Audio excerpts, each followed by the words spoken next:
Hi everyone, this is Bridget Danner here with part 2 of my video series, Cancer, How Not to Get It. The other title for this series could be, for this segment, could be Chemicals to Avoid When Trying to Get Pregnant. So I originally learned this material at a workshop about preventing cancer with natural medicine. But it's definitely very valuable to my clients who are thinking of getting pregnant, as a lot of chemicals are hormone disruptors and they can affect the health of your child as well. So let's dive in. First of all, I want to give credit to the author of this original workshop I went to. Her name is Lynn Michael, and she's out of Washington State. She's a naturopath. And this part of our series is about toxins, hormones, and the liver. So from her perspective, she's kind of concentrating on breast cancer. Breast cancer is related to hormone imbalances. Most women contract breast cancer post-menopause when their hormones become, so to speak, more imbalanced due to the changes in their body. So let's start out talking a little bit about hormones. So the two major female hormones are estrogen and progesterone. Estrogen dominates the first half of your menstrual cycle and progesterone dominates the second. In our society, we tend to become estrogen dominant, and we'll talk more about why that happens. And then when a woman goes into menopause, their estrogen level decreases by 35%, and the progesterone level decreases by 75%. So we often talk about an estrogen issue with menopause, but actually the progesterone deficiency is often more important. There's already an estrogen dominance, usually prior, and then it becomes even more of a dominance once the progesterone drops even lower. So that's a little background.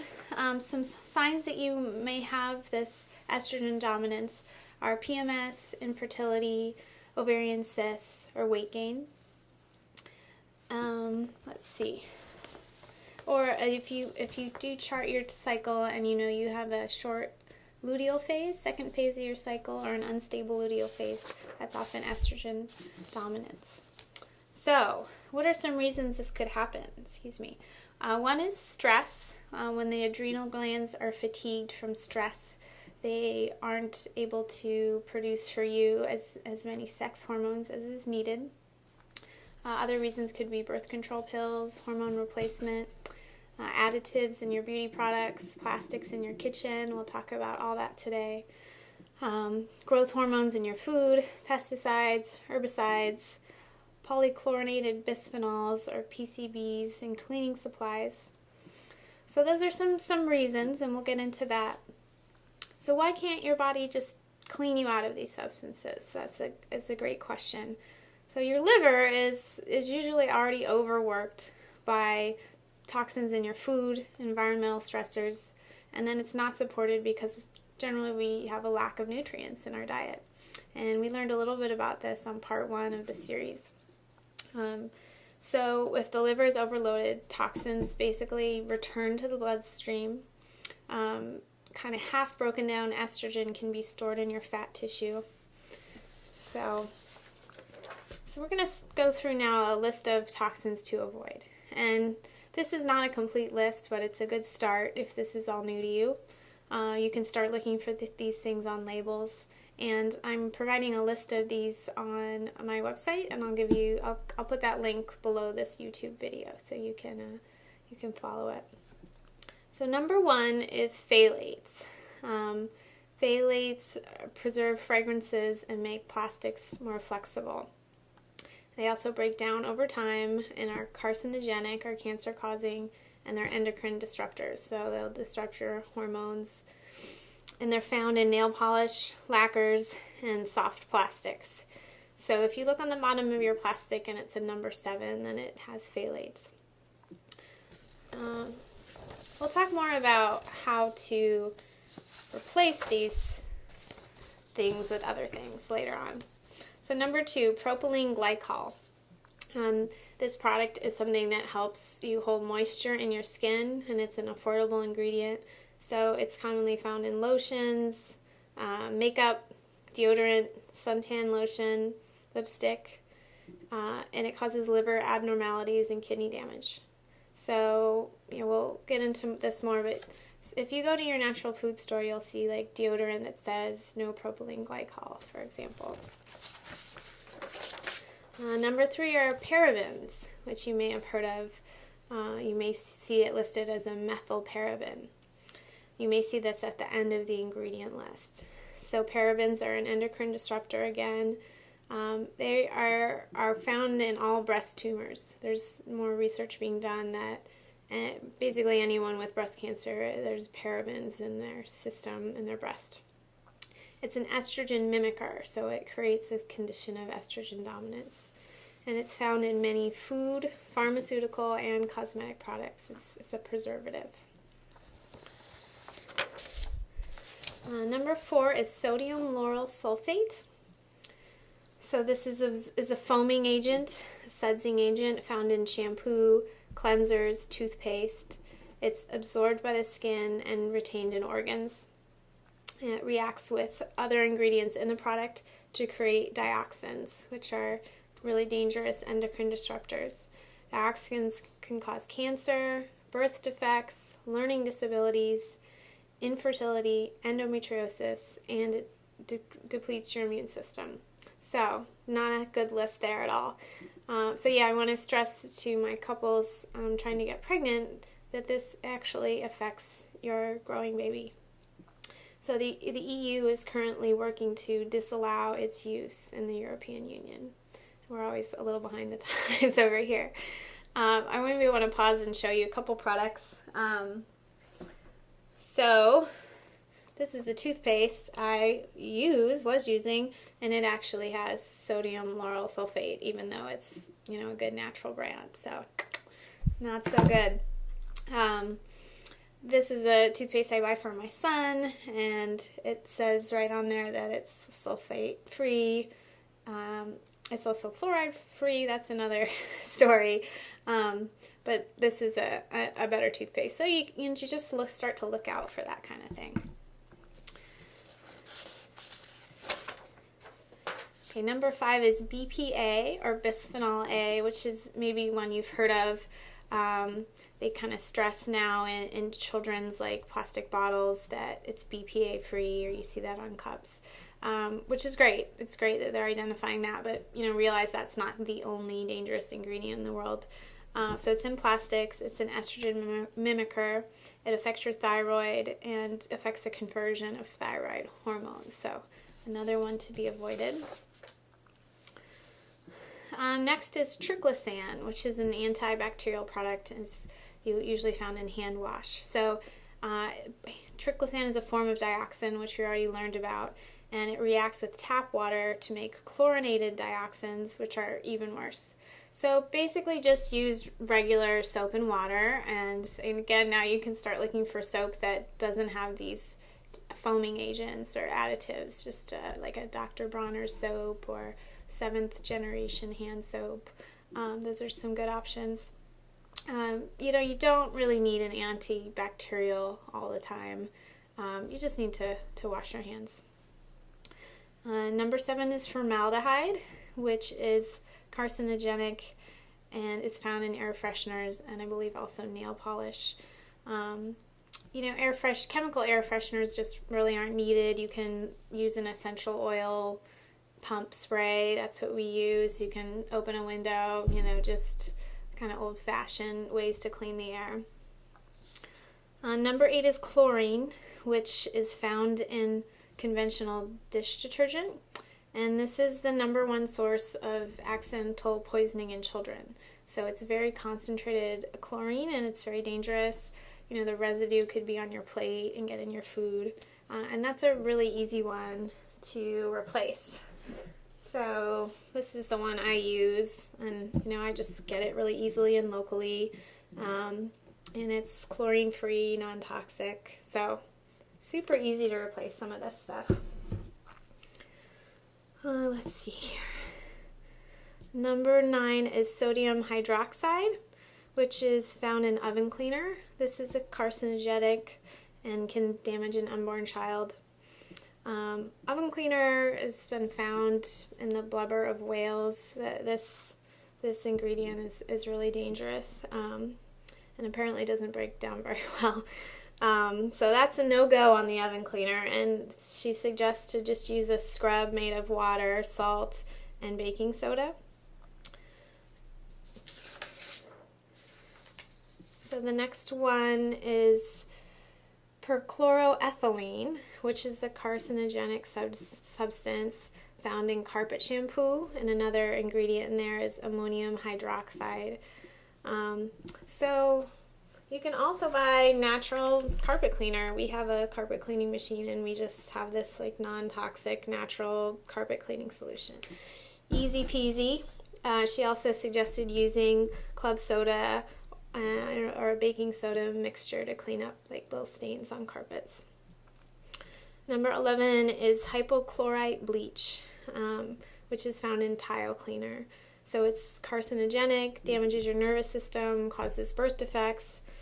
So that's, doesn't sound so great. She suggests use your vinegar or borax. Use vinegar to clean a toilet bowl, borax on tiles. There's always a replacement. So what can you do with all this information? The first thing you can do is learn to read labels. And we'll talk about some resources for that later. You can watch your food sources. You want organic, non-processed foods. So, your foods should look more like this. Raw foods or like bulk. These are some bulk lentils. Your foods should look less like this. And I brought this one also to show. So all these drink containers and to-go things are coated with a little bit of plastic so that the liquid doesn't saturate the paper. So, you're exposed to this. So the more you have, takeout stuff, and the straw is scraping the side, you are exposing yourself. So in our house, we use mainly these glass food containers, and it's really safe, and you can warm it up too. So that's another thing to look out for that you can change is look out for your plastics and start replacing plastic Tupperware with glass. Never, never, never microwave food in plastic. That's definitely going to come out onto your food. Let's see. So yeah, throw out your plastic squeezy water bottles. Never reuse a water bottle like that you buy in the store. Just try to avoid buying those, but if you have to in a pinch, just recycle it. Let me show you a couple more things here. So I just look for some stuff around my house. This is a stainless steel cleaner that my house cleaner had asked me to buy. So, it actually doesn't list what the ingredients are, but you can go online. And this has propane and acetate, which I didn't get a lot of details on, but they're definitely a strong skin irritant, and I would imagine some residue is being left on your stainless steel, and then my son is banging on there. So, and then I saw online that there are natural ones. You can use vinegar, so you don't need this at all, or there are some natural brands that are safe. I looked up this guy, and it took a little researching, but believe it or not, this guy was not that bad. So it can be, this product says green list, which, who knows what that means, but actually there are websites that kind of rate the safety, and it's actually not that bad. This, however, is not good. This is the shampoo with sodium lauryl sulfate. So yeah, basically just go to your natural food store and look for healthier options. At our local one, New Seasons, they'll let you return something if you don't like it. So it was basically no risk in trying a new shampoo or makeup. Okay. So in conclusion, we talked a little bit about your liver. If it's under stress from your food or your environment, it can process very well. So what can you do to support your liver? Well, certain nutrients support the liver, antioxidants. So an antioxidant you may have heard of prevents oxidation of the cells, like damage to the cells. So those are found in green tea, or red peppers are a couple examples. Vitamin C and E also is good for the liver. The B vitamins, which you can find in whole grains, for example. Vitamin E is in some nuts, some seafood. And then glutathione is an antioxidant. It's a combination of amino acids, and that can be found in cruciferous vegetables like broccoli, kale, cauliflower. You can look up a list. Cruciferous vegetables are really good for you for preventing cancer and keeping your liver clean. So they suggest 2 to 3 servings a week, which isn't hard at all.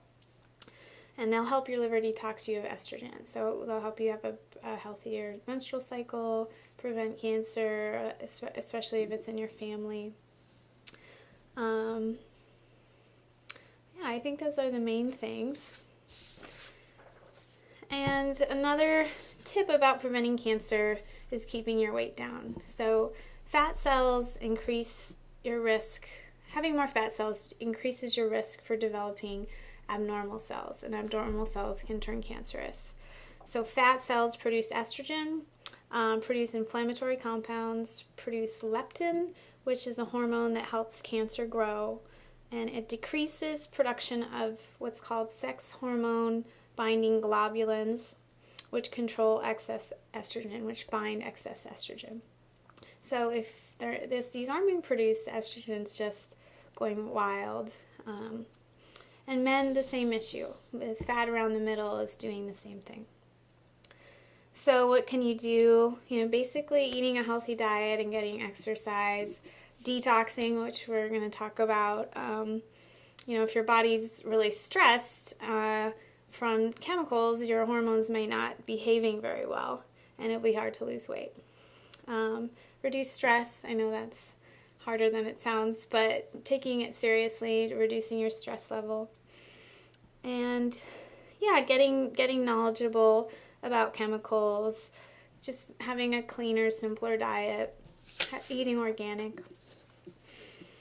And so I think we mentioned in the first video that we do a cleanse twice a year that is a really great way to learn how to eat whole foods, and it has very strong liver cleansing properties. So that's an option you can do with us. If you need support with weight loss, that's something you can do with us. If this is your first time seeing our videos, we'd love for you to subscribe, and you'll get the other videos in this series. Knowledge is power, and we want to share it with you, and we want you to be healthy. And then a couple of resources that I found. One is by the Environmental Working Group. So I'll give you that website on my link, but it's Environmental Working Group, and their resource is called Skin Deep, our cosmetic safety database, and you can go in there and put in a cosmetic, and it will rate it for you on its safety. And then another great resource I found is called goodguide.com, and that's more example, you can put in like some cleaning product you have and see how it rates, see if it's safe or not. So I think that's it for today. I hope that's helpful, and I'd love for you to stay in touch with us or comment on our blog. I'd love for you to share home cleaning supplies that you make, or anything you want to share that you think would be interesting.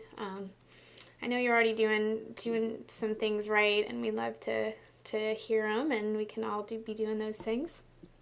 So yeah, you can join our newsletter at joyfulmamas.com or at blueskyportland.com, and we'll leave you those links, and that's right on the sidebar, and you can get the next video. Thanks a lot, and be sure to put this into action and stay healthy. Bye-bye.